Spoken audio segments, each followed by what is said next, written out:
Cricket ও football খেলে সঞ্চয় করা টাকার গরুর খামার করে উদ্যোক্তা মৌলভীবাজার সদর উপজেলার কামরুল। একটি মাত্র গরু দিয়ে শুরু করলেও তার খামারে এখন ৪৫টির বেশি গরু রয়েছে। দুধ বিক্রি ও ষাঁড় গরু বিক্রি করে এখন স্বাবলম্বী তিনি। শেখ সিরাজুল ইসলাম সিরাজের তথ্যচিত্রে ডেস্ক রিপোর্ট। মৌলভীবাজার সদর উপজেলার মনোমুখ ইউনিয়নের শ্রীধরপুর গ্রামের ক্রিকেট ও ফুটবল খেলোয়াড় কামরুল গড়ে তুলেছেন শাফি অ্যাগ্রো নামের গরুর খামার। তার খামারে রয়েছে দেশি বিদেশি প্রজাতির গরু।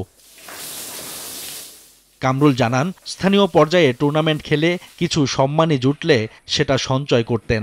২০১২ সালে সেই সঞ্চয়ের অর্থ দিয়ে একটি গাভী কেনেন তিনি। এরপর আর পেছন ফিরে তাকাতে হয়নি। বর্তমানে তার খামারে রয়েছে ২০টি গাভীসহ ৪৫টি ষাঁড় গরু। গত কুরবানির ঈদে ৩৫টি ষাঁড় বিক্রি করে লাভবান হন উদ্যোক্তা কামরুল। ছোট থেকে আমার স্বপ্ন আছিল যে আমি খামার করতাম, পশুপালন করতাম, কারণ পশুর প্রতি আমার আলাদা একটা প্রেম আছে। আর আমার ফ্যামিলি থেকে আমি কোনো ধরনের সহযোগিতা নিছি না, আমি না নিয়ে আমার নিজ থেকে শুরু করি। ইনশাল্লাহ আজ পর্যন্ত আমি এই পর্যায়ে আগাইছি। এখন যদি আমি সরকারিভাবে ভালোভাবে সহযোগিতা পাইতাম, ইনশাল্লাহ আমার খামারে আরো বড় করতে পারলাম। প্রতিদিন প্রায় ২.৫ মণ দুধ বিক্রি করেন তিনি। আয় করেন প্রায় ৮ থেকে ১০ হাজার টাকা। তবে গরুর খাবারের দাম অস্বাভাবিক বেড়ে যাওয়ায় কিছুটা হিমশিম খেতে হচ্ছে তাকে। এমনভাবে দাম বাড়ছে যে আপনি এগুলা বেশি খাওয়ানি যাইতে পারতে না, গেলে আপনি আলোর মুখ দেখতে নাই বা লাভর মুখ দেখতে নাই। তার খামারে এলাকার বেকার যুবকদেরও কর্মসংস্থান হয়েছে।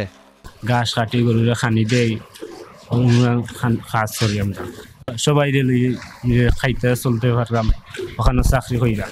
খাদ্য অনেক দাম বেশি, এর জন্য আমার মালিককে চারিমুখায় ঘাস ফলাইছে, আমরা ঘাস বেশাই খাওয়াইতাম। খামারিদের নানা প্রশিক্ষণ ও পরামর্শ দিয়ে সহযোগিতা করছে প্রাণী সম্পদ বিভাগ। প্রশিক্ষণ, ভ্যাকসিন সহ বিভিন্ন চিকিৎসা প্রদান করতেছি এবং ওনাদেরকে সাপোর্ট দিতেছি। আশা করি যে এই নতুন উদ্যোক্তা সহজ শর্তে যদি ব্যাংক থেকে ঋণ পায় তাহলে তারা আরও এগিয়ে আসবে। প্রাণী সম্পদ অধিদপ্তরের তথ্যমতে জেলায় ছোট বড় মিলিয়ে ৫,৫৬১টি খামার রয়েছে। তবে সরকারি পৃষ্ঠপোষকতা চান খামারিরা। Desk report, news 24। বান্ডেল থাকলে প্রতি সেনমানিতে টাকা বাঁচবে। বিকাশ সেনমানি বান্ডেল কিনে জিতুন প্রতি লেনদেনে।